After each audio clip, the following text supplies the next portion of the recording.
All right, in today's video, we're going to be talking about the prophet Balaam, Balaam, Balaam, something like that. Anyways, this story has captured the attention of many people. And I'm going to say that 99.99% of the people have got this story wrong.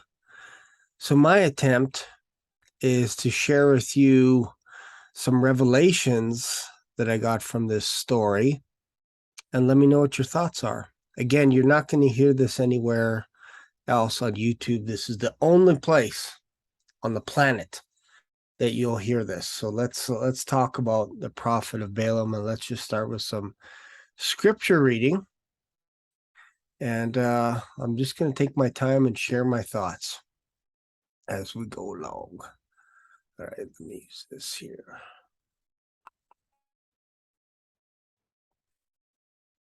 This is Numbers chapter 22. And the children of Israel set forward and pitched in the plains of Moab on this side, Jordan by Jericho.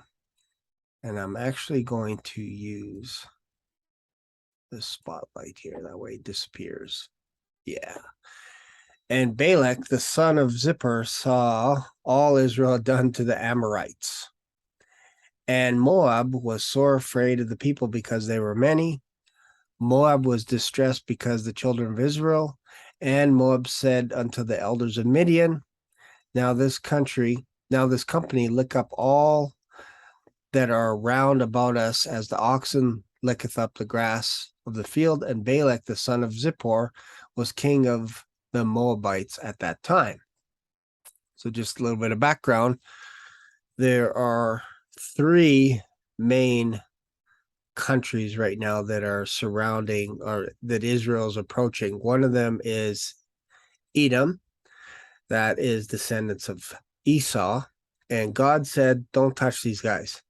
Then you have Moab, which is a descendant of Lot, and God said, don't touch them.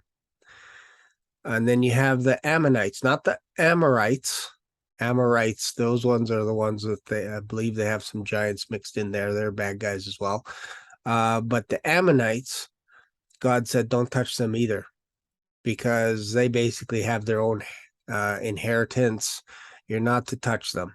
But if you go through them, ask them, whatever. So the idea was, if they were going to go through Moab or through the Ammonites, that they would ask permission, go across, and if they let them, they would pay for any of the food, water, whatever that they ate and drank. But Moab didn't want to do that, neither did Edom, neither did the Ammonites. So for some reason, the king of Moab got afraid of Israel, even though Israel was not going to attack Moab, but they will retaliate. That's the interesting thing about Israel. If you attack them, you'll be attacked right back. So continuing on. So Balak, the son of Zippor, was king of the Moabites at that time. He sent messengers, therefore, unto Balaam. This is the key figure of this story. The son of Beor, the Pether, which by the river of the land of the children of his people, to call him, saying, behold, there is a people come out from Egypt. Notice that Balak and his people did not say these are Israelites. They just said they came from Egypt. Come now, therefore, I pray thee, curse me this people, for they are too mighty for me. Peradventure I shall prevail, that we may smite them, and that I may drive them out of the land. For I wot that he whom thou blessed is blessed, and he whom thou cursed is cursed. So basically, Balaam is for hire, because Balak knows that whoever he blesses will be blessed, and whoever he curses will be cursed. So the elders of Moab and the elders of Midian departed with the rewards of divination in their hands. So they had some gifts. They came unto Balaam and spake unto him the words of Balak. And he said unto them, lodge here this night, and I will bring you word again, as the Lord shall speak unto me. And the princes of Moab abode in Balaam. And God came unto Balaam and said, What men are these with thee? This is kind of interesting in itself. What men are these with thee? And Balaam said unto God, Balak, the son of Zippor, king of Moab, hath sent unto me, saying, Behold, there is a people come out of Egypt, which covereth the face of the earth. Come now, curse me then, peradventure I shall be able to overcome them, and drive them out. And God said unto Balaam, Thou shalt not go with them. Thou shalt not curse the people, for they are blessed. So let's just look at verse 12 again. God said unto Balaam, Thou shalt not go with them. Thou shalt not curse the people, for they are blessed. I don't know if you can see this here, but there is a semicolon and there is a colon here.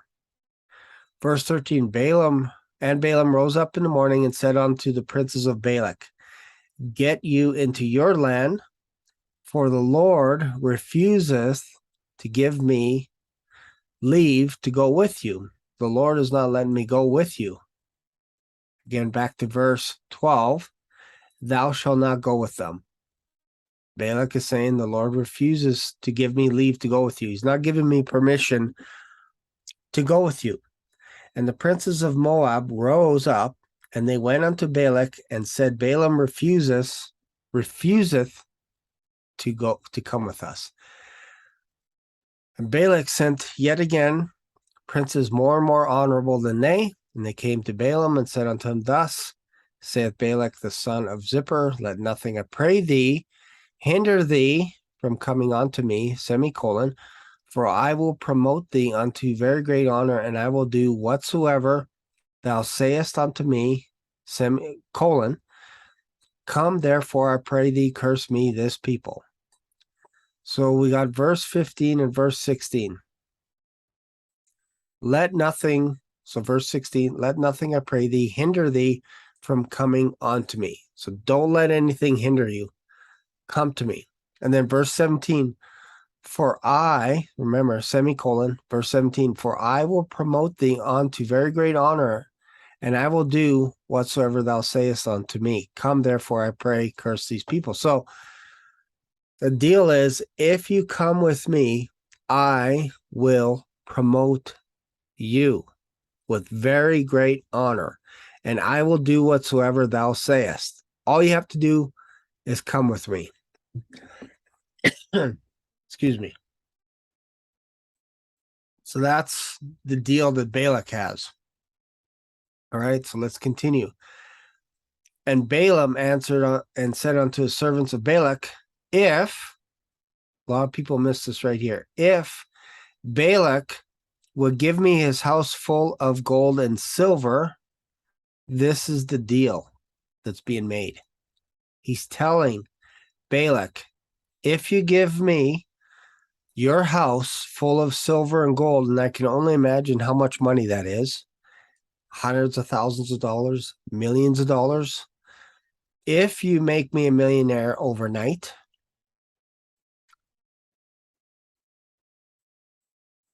so let's go back to it. If Balak would give me his house full of silver and gold, this is where people get stumped here. I cannot go beyond the word of my God to do less or do more.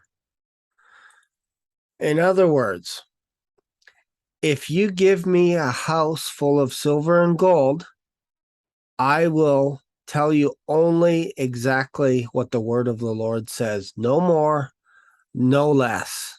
That's the deal. Take it or leave it. That's the deal. If Balak will give me a house full of silver and gold, I cannot go beyond the word of my God to do less or more. So if you accept those terms, we got a deal. Sounded like there's a deal to be had, because Balaam answered and said unto the servants of Balak, if Balak would give me his house full of silver and gold, it cannot go beyond the word of the Lord my God to do less or more. Now, therefore, I pray you, tarry ye here also this night, that I may know what the Lord will say to me more.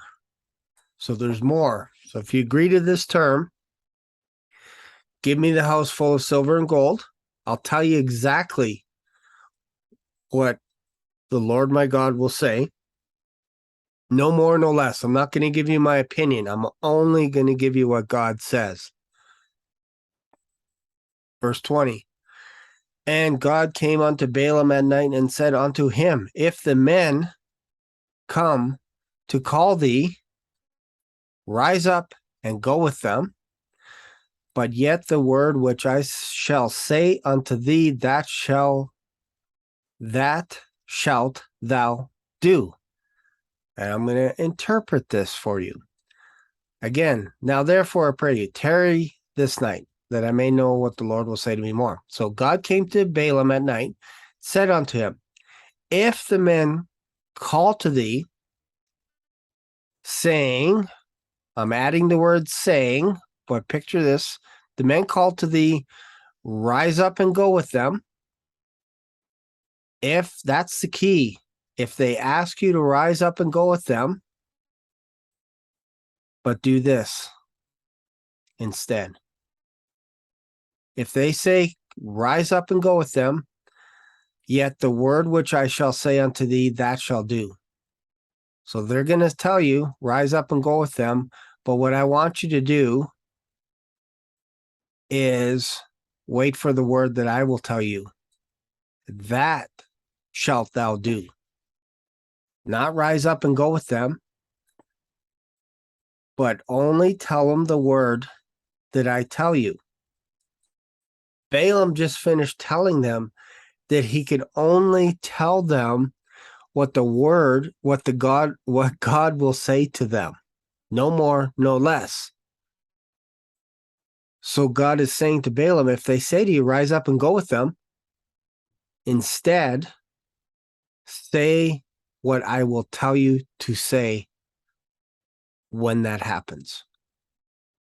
Seems pretty clear to me. Does that make sense?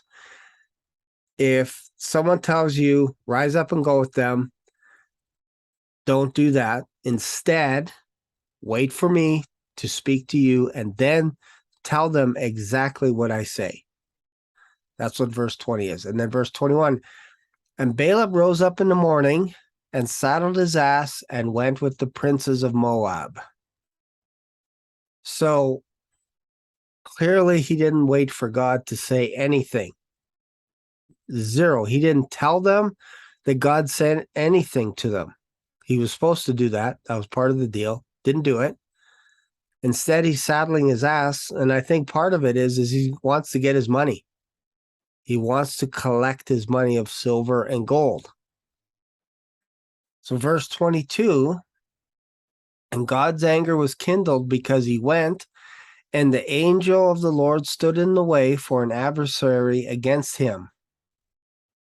So this is where people get confused. They go, well, why is God angry when he says go, and then he says don't go? Well, it's because of how you're reading it. He's saying that when they say to you, rise thee and go with them, if this is what they say, yet the word which I shall say unto thee, thou shalt do. So instead, do the words that I say to you. But Balaam rose up. So now God's angry because he didn't listen to him. So now we get this angel of the Lord that stood in the way.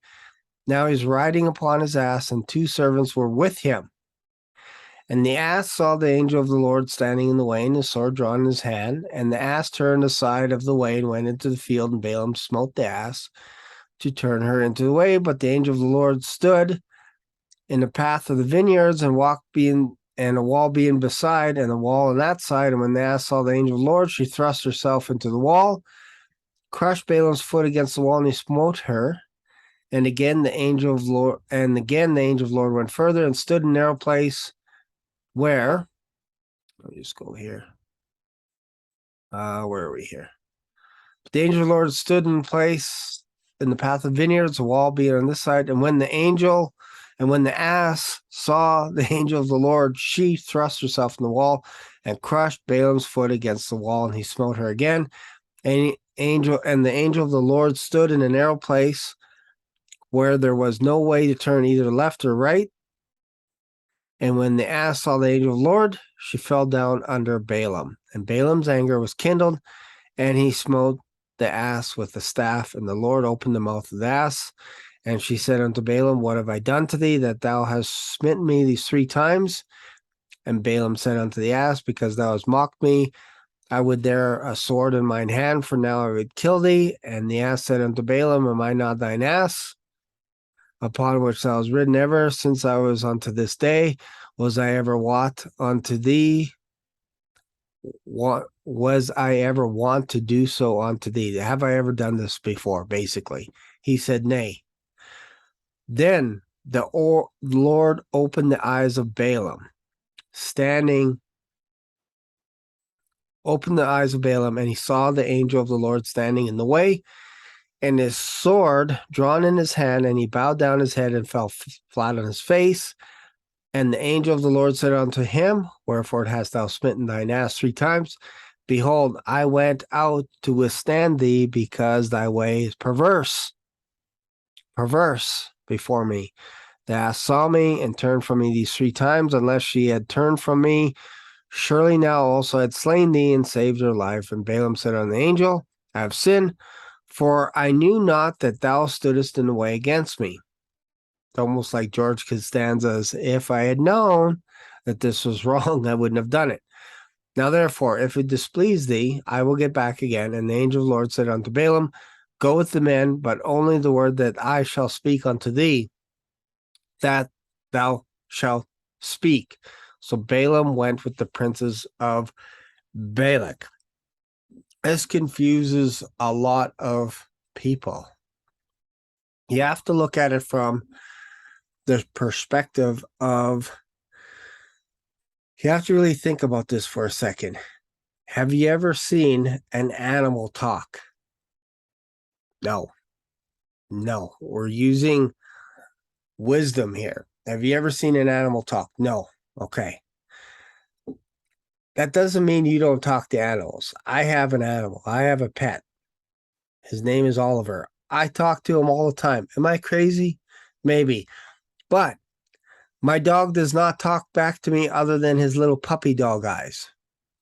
So, if you were to go visit your neighbor and your neighbor said, hey, I have a dog. I have a great conversation with my dog every morning. You might go, yeah, okay, whatever. I guess, each to his own.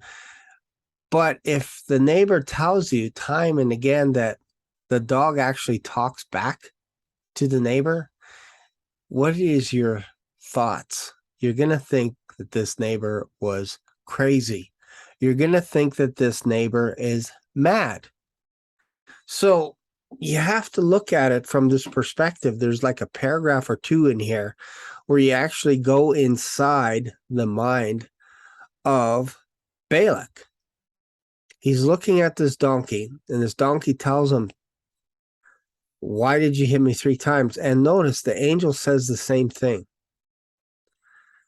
I think Balaam is crazy, and he has one purpose, and that is to try and curse Israel, even though God told him not to do it. He's going to try, and I'm going to probably make a video about this later, how he actually sets up. And I don't know, do I still have the page? Let's have just a quick look here. Let's go into the next. Let's see if I can go to the next chapter here. And then I'll wrap this up with my thoughts, but I think it's important to note, right here. Let me use this annotation again here. Let me use the right one. Right here. Okay. So let's go to Numbers 23. And Balaam said unto Balak, build me here 7 altars, and prepare me here 7 oxen and 7 rams. And Balak did as Balaam had spoken, and Balak and Balaam offered on every altar a bullock and a ram. And Balaam said unto Balak, stand by thy burnt offering, and I will go. Peradventure the Lord will come and meet me, and whatsoever he sheweth me, I will tell thee. And he went to a high place. So Balaam is setting a trap for Israel, unbeknownst to Israel. And you'll see that in the next chapter. But these are the oracles of Balaam trying as hard as he can to curse Israel, and God is not letting him do it, even though he is setting up the altars and he's setting a trap for Israel. Israel is going to fall hard in the next chapter. You'll see how Israel falls with all these Midian women, and they do all kinds of sexual relations with these women, and it gets pretty bad really fast.